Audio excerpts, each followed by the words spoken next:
Hello friends, welcome to our channel Learn English with SK Sir.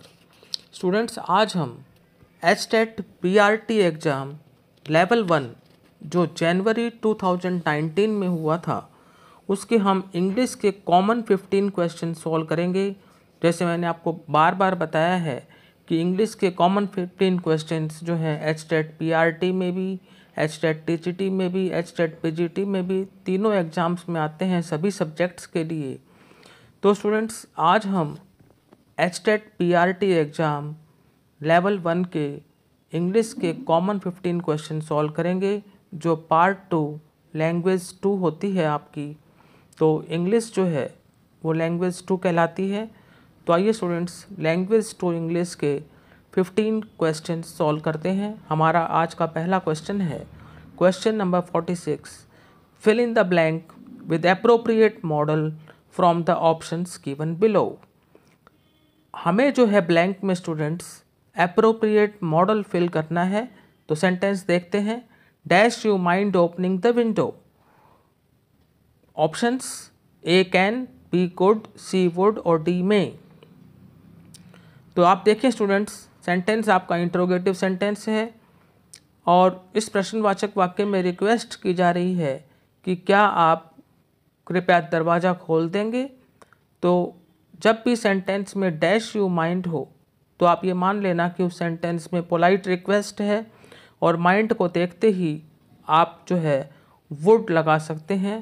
Option C would यहाँ पर correct है। Sentence हमारा हो जाएगा would you mind opening the window. तो would यहाँ पर यूज हुआ है एक तो पोलाइट रिक्वेस्ट के लिए, फिर आपको ये भी ध्यान रखना है कि सेंटेंस इंट्रोगेटिव होना चाहिए और जब भी माइंड मिले आपको सेंटेंस में तो आप वुड लगाएंगे। नेक्स्ट क्वेश्चन की तरफ चलते हैं। Question 47। Write the antonym of the word praise. As you know antonym means opposite word. तो जब एंटोनिम जो है उसका अर्थ होता है विपरीतार्थक शब्द। यहाँ पर हमें प्रेज का अपोजिट वर्ड फाइंड आउट करना है। प्रेज का मतलब होता है प्रशंसा करना। अब हम देखते हैं। ए ऑप्शन क्रिटिसाइज मीन्स निंदा करना, बी वर्शिप मीन्स पूजा करना, सी फेवर का मतलब होता है पक्ष लेना और डी इग्नोर का मतलब होता है उपेक्षा करना। तो प्रशंसा करना और निंदा करना ये हमारे जो है विपरीतार्थक हैं हिंदी में। तो इंग्लिश में हो जाएगा प्रेज का antonym criticise. Option A correct है। Now question 48। Choose the correct preposition from the given options in the following sentence. एक स्टूडेंट्स हमें नीचे सेंटेंस दिया हुआ है और उसमें हमें करेक्ट प्रेपोजिशन को भरना है। सेंटेंस है हमारा there is a label dash the bottle. Bottle के ऊपर लेबल होता है। ये इसमें मतलब क्या चीज़ है तो वो लेबल लगाते हैं हम। जैसे आप देखते होंगे कि जो आपकी एक कोल्ड ड्रिंक्स होते हैं उनके ऊपर भी लेबल लगा रहता है। कोई और भी पदार्थ होता है उस चीज़ के ऊपर लेबल लगा रहता है जिससे हमें जानकारी मिलती है कि इसमें ये चीज़ है। तो इसमें जो बात है कि भाई लेबल के बाद कौन सा प्रेपोजिशन आएगा ये हमें देखना है। ए ऑप्शन है ऑन और बी है इन। ऑप्शन सी है एट और ऑप्शन डी है इनटू। तो स्टूडेंट्स ये जो हमारा सेंटेंस है there is a label dash the bottle, जो लेबल है वो बॉटल के ऊपर होता है तो उसके लिए पर के लिए जो प्रेपोजिशन यूज होगा यहाँ पर वो होगा on. There is a label on the bottle. A option correct है। Now question number 49 students. Which one of these options has the words arranged in proper order to form a correct sentence. 4 option मिलेंगे students आपको। उसमें sentence जो है आपको correct order में मिले, proper order में अरेंज्ड मिले तो वो आपका ऑप्शन सही होगा और बाकी ऑप्शंस में जो सेंटेंस है वो प्रॉपरली अरेंज्ड हुआ आपको नहीं मिलेगा और बाकी जो अदर ऑप्शंस होंगे उसमें सेंटेंस का मीनिंग भी क्लियर नहीं होगा। जो सेंटेंस प्रॉपरली अरेंज्ड होगा, जिसमें वर्ड्स प्रॉपरली अरेंज्ड होंगे, वही प्रॉपर मीनिंग देगा और वही आपका आंसर होगा। ए ऑप्शन है lies the wears a uneasy head that crown. B uneasy lies the head that wears a crown. C a crown lies the uneasy head that wears. D head uneasy a crown that wears lies the। तो students जो इस option में words जो हैं proper order में arranged हैं और वही हमारा जो है करेक्ट आंसर बनेगा और करेक्ट सेंटेंस बनेगा, तो वो है option B, uneasy lies the head that wears a crown. ये सेंटेंस जो है हमारा सही है, बाकी सारे जो है प्रॉपरली अरेंज्ड नहीं हैं और वो सेंटेंस बनते ही नहीं हैं। तो ये वर्ड्स यहाँ पर प्रॉपरली अरेंज्ड हैं और ये करेक्ट सेंटेंस बन जाता है, uneasy lies the head that wears a crown. Option B सही है। Now question 50, identify the conjunction in the following sentence from the options given below. हमें जो है 4 ऑप्शंस दिए हुए हैं, उसमें से कौन सा कंजंक्शन है 4 ऑप्शंस में से, ये फाइंड आउट करना है। Answer the first question before you proceed further. हमारा जो सेंटेंस है स्टूडेंट्स यहाँ पर वो है answer the first question before you proceed further. Now students the options are A first, B before, C further और D proceed. Answer the first question, आप जो है पहले प्रश्न का जवाब दें इससे पहले कि आप आगे बढ़ें। तो स्टूडेंट्स यहाँ पर जो हमारे को ऑप्शंस दिए हुए हैं वो सेंटेंस में से ही दिए हुए हैं, फर्स्ट है, बिफोर है, फर्दर है, प्रोसीड है, लेकिन जो कंजंक्शन है, जो आपका कनेक्टर है, जो लिंकर है, वो है बी ऑप्शन बिफोर। बिफोर का अर्थ होता है पहले और बिफोर यहाँ पर आपका कंजंक्शन है, तो आंसर हो जाएगा B. Now question 51, choose the correct option for the underline phrase. एक हमें सेंटेंस दिया हुआ है, उसमें फ्रेज जो है वो अंडरलाइंड है, उसका हमें करेक्ट मीनिंग बतलाना है। तो देखें सेंटेंस क्या है, the doctor told her to carry on with the treatment. Doctor ने उससे कहा कि वो इलाज को जारी रखे। कैरी ऑन का मतलब होता है जारी रखना। ये जो आपका अंडरलाइंड फ्रेज है कैरी ऑन, दैट मीन्स जारी रखना। A option continue, B delay, C stop और डी पोस्टपोन। तो स्टूडेंट्स ए का जो मीनिंग होगा ए ऑप्शन कंटिन्यू का, वो होगा जारी रखना। तो आपको क्लियर पता लग जाता है कि आपका आंसर कंटिन्यू ही है। बाकी फिर भी मैं आपको अदर ऑप्शंस के मीनिंग बता देता हूँ। बी डिले, देरी करना, सी स्टॉप, बंद करना और या रोकना, और डी पोस्टपोन मीन्स स्थगित करना। तो ए ऑप्शन ही हमारा आंसर है कंटिन्यू, जिसका मतलब होता है जारी रखना। तो कैरी ऑन जो अंडरलाइंड फ्रेज है उसका मीनिंग होता है कंटिन्यू, तो ए ऑप्शन सही है। Now question 52, fill in the blank space with correct adjective in the following sentence. हमें जो है एक सेंटेंस दिया हुआ है और उसमें हमें जो ऑप्शंस हैं हमारे, उसमें से करेक्ट एडजेक्टिव हमें सिलेक्ट करना है। ऑप्शन में से आपको जो है करेक्ट एडजेक्टिव फिल करना है ब्लैंक में। सेंटेंस है he didn't make dash mistakes. उसने डैश गलतियां नहीं की। तो आगे देखते हैं क्या है options, A many, be good, see much और डी मोस्ट। तो स्टूडेंट्स आप यहाँ पर देखें जो मिस्टेक्स हैं उनको हम काउंट कर सकते हैं। तो यहाँ पर आपका he didn't make good mistake नहीं हो सकता, he didn't make much mistake नहीं हो सकता, he didn't make most mistake नहीं हो सकता। क्या हो सकता है, मैनी। जब आप सेंटेंस पढ़ते हैं तो आपको खुद ही आइडिया हो जाता है कि उसने ज़्यादा गलतियाँ नहीं की। तो मैनी मिस्टेक्स आपका सही है, he didn't make many mistakes. A option many is correct. Now question 53, fill in the blank space with correct adverb in the following sentence. The soldiers fought dash, A partly, B luckily, C bravely और D clearly। तो student partly का मतलब होता है आंशिक रूप से, luckily का मतलब होता है भाग्यवश रूप से या भाग्यशाली रूप से, और ब्रेवली बहादुरी से, और डी क्लियरली स्पष्ट रूप से। तो इसमें अंडरस्टूड है कि सिपाही बहादुरी से लड़े, तो ब्रेवली ही आपका करेक्ट एडवर्ब है। सी ऑप्शन करेक्ट है। Now question 54, fill in the blank with the correct option. The milk dash sour. A option में हैज़ टर्न्ड, बी में विल बी टर्निंग, सी में हैड टर्न और D में is turn.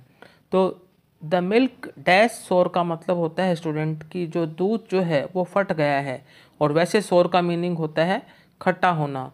तो यहाँ पर आप देखेंगे कि प्रेजेंट परफेक्ट टेंस आएगा और प्रेजेंट परफेक्ट टेंस में हैज हैव प्लस वर्ब की थर्ड फॉर्म होती है। मिल्क को हम जो है सिंगुलर सब्जेक्ट लेते हैं, तो जो हेल्पिंग वर्ब यूज होगा वो यहाँ पर हैज यूज होगा, हैव नहीं आ सकता मिल्क के साथ में। तो the milk has turned sour, ये आपका करेक्ट ऑप्शन है, has turned. Now question 55, identify the word with a different sound represented by the underlined letter at the initial level in one of the following words. Students 4 option हैं, 4 options में आप देखेंगे कि initial level पर जो है words को जो है अंडरलाइंड लेटर को अंडरलाइंड किया गया है। प्रत्येक वर्ड में 2-2 लेटर्स को जो है अंडरलाइंड किया गया है इनिशियल लेवल पर। और आपको जब प्रोनाउंस करेंगे आप उस सेंटेंस उन वर्ड्स को, तो आपको लगेगा कि 3 में तो जो साउंड है वो सेम है और एक में साउंड जो है वो अलग है। तो ए चेस्ट, चे की साउंड आ गई, बी चीप, चे की साउंड आ गई, सी कैच और डी चिन, चिन में भी चे की साउंड आ रही है। तो चे की साउंड नहीं आ रही थी, वो ऑप्शन सी में आ रही थी, कैच बोल रहे थे, कै की साउंड आ रही थी। तो ए ऑप्शन में और बी ऑप्शन में और डी ऑप्शन में जो साउंड है वो सेम है, लेकिन सी ऑप्शन में साउंड जो है वो डिफरेंट है।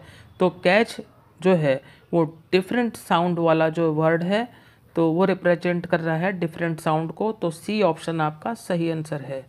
Now question 56, what are the positive and comparative degrees of the adjective best. आपको वर्ड दिया हुआ है बेस्ट, और आपको स्टूडेंट्स मैं ये बता दूं कि बेस्ट जो है वो आपका एडजेक्टिव तो है ही है, लेकिन वो आपका सुपरलेटिव डिग्री है। अब आपको बतानी है इसकी पॉजिटिव और कंपैरेटिव डिग्री।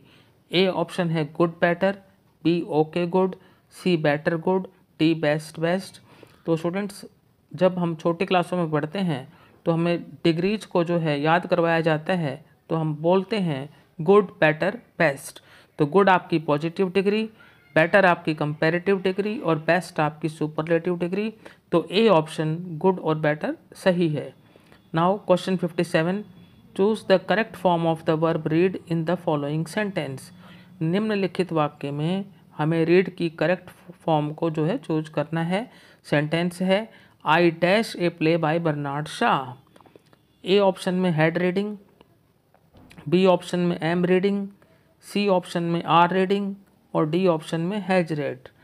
तो स्टूडेंट्स आपको ये ध्यान रखना है कि आई के साथ जो है कभी भी यहाँ पर आर नहीं आ सकता और हैज नहीं आ सकता। तो आपके 2 ऑप्शन तो ऑटोमेटिकली कट जाते हैं, सी और डी। अब बचता है ए और बी। हेड के साथ वर्ब की थर्ड फॉर्म का प्रयोग होता है और यहाँ पर रीडिंग दे रखा है, तो ये ऑप्शन भी आपका कट जाता है। बचता कौन सा है, बी एम रीडिंग। आई के साथ एम और फिर read plus first form plus ING, तो एम रीडिंग, यानी ये आपका हो गया प्रेजेंट कंटिन्यूअस टेंस, यानी कार्य जो है वो चल रहा है वर्तमान में, कि मैं जो है बर्नार्ड शाह का प्ले पढ़ रहा हूँ। तो प्रेजेंट कंटिन्यूअस टेंस का यूज हुआ एम रीडिंग का। I am reading a play by Bernard Shaw, B option am reading correct है। Now question 58, choose the correct past tense of the verb bring. A brought, B buy, C buying और D brought it. तो students bring जो है वो verb की first form है, और जो सेकंड फॉर्म और थर्ड फॉर्म जो होती हैं ब्रिंग की वो होती हैं ब्रॉट ब्रॉट। तो ब्रॉट हमसे सिर्फ वर्ब की सेकंड फॉर्म पूछी गई है, लेकिन मैंने आपको थर्ड फॉर्म भी बता दी है। ब्रिंग आपकी जो है प्रेजेंट फॉर्म होती है, ब्रॉट आपकी पास्ट टेंस फॉर्म भी होती है और ब्रॉट आपकी पास्ट पार्टिसिपल फॉर्म भी होती है। यानी first form bring, second form brought और थर्ड फॉर्म ब्रॉट। खैर हमसे पूछा गया है choose the correct past tense of the verb bring, हमसे पास्ट टेंस फॉर्म पूछी गई है, यानी वर्ब की सेकंड फॉर्म भी पूछी गई है, तो ए ऑप्शन ब्रॉट सही है। Now question 59, fill in the blank with the correct option. Blank को हमें करेक्ट ऑप्शन से फिल करना है। सेंटेंस है the plane dash from Delhi at 3 o'clock tomorrow afternoon. Plane जो है कल दोपहर 3 बजे दिल्ली से रवाना होगा, यानी हवाई जहाज़ जो है कल दिल्ली से 3 बजे रवाना होगा दोपहर को। तो ए ऑप्शन है लेफ्ट, बी है will have left, C leaved और डी लीविंग। तो बात हो रही है स्टूडेंट्स फ्यूचर की, तो लेफ्ट नहीं हो सकता और आपका जो है लिविंग भी नहीं हो सकता, क्योंकि लिविंग से पहले आपको हेल्पिंग वर्ब की ज़रूरत होती है। तो ए और डी ख़त्म। उसके बाद विल हैव लेफ्ट का मतलब होता है जा चुका होगा, जबकि जाएगा प्लेन जो है। तो इस सेंटेंस में हम यूज़ कर रहे हैं प्रेजेंट इंडेफिनिट टेंस का, लेकिन कई बार हम निकट भविष्य में होने वाली घटना के लिए भी प्रेजेंट इंडेफिनिट टेंस का यूज कर देते हैं। प्लानिंग ए नियर फ्यूचर एक्शन के लिए प्रेजेंट इंडेफिनिट टेंस का यूज हुआ है। आपको पता है लीव जो है वर्ब की फर्स्ट फॉर्म के साथ में एस लगा हुआ है। प्रेजेंट इंडेफिनिट टेंस का यहाँ पर यूज होगा और वो यूज हो रहा है नियर फ्यूचर एक्शन को बतलाने के लिए। तो हमारा राइट आंसर है option C leaves. The plane leaves from Delhi at 3 o'clock tomorrow afternoon. Now last question, question number 60, fill in the blank space with correct article in the following sentence. निम्नलिखित sentence में हमें जो है correct article को जो है fill करना है। सेंटेंस है my brother is in dash Indian army. मेरा भाई इंडियन आर्मी में है। आर्टिकल जो है लगाना है। अगर आर्टिकल नहीं आएगा तो आंसर हो जाएगा 0 आर्टिकल। ए ऑप्शन में है ए, बी में एन, सी में द और डी में 0 आर्टिकल। 0 आर्टिकल का मतलब कोई आर्टिकल नहीं आएगा। तो स्टूडेंट्स बात की जा रही है यहाँ पर इंडियन आर्मी की, पर्टिकुलर आर्मी की, तो डेफिनेट आर्टिकल का यूज होगा, आर्टिकल द आएगा। तो सी ऑप्शन द यहाँ पर करेक्ट है। My brother is in the Indian army. तो इस प्रकार से स्टूडेंट्स आज हमने एस्टेट PRT लेवल 1 जो जनवरी 2019 में हुआ था उसके इंग्लिश के कॉमन क्वेश्चन सॉल्व किए, और ये 15 क्वेश्चंस जो हैं आपके लिए बहुत उपयोगी होंगे आने वाले एस्टेट एग्ज़ाम के लिए भी, जो कि 21-22 नवंबर 2020 को होना है। तो इंग्लिश के इन कॉमन 15 क्वेश्चंस को आप ज़रूर देखिएगा, ताकि इसी पैटर्न पर आपका पेपर आएगा। तो ये क्वेश्चंस आपके लिए काफ़ी हेल्पफुल होंगे। तो यदि आपको आज का हमारा वीडियो पसंद आया तो इस वीडियो को लाइक करें, शेयर करें और हमारे चैनल को सब्सक्राइब करें। Thank you.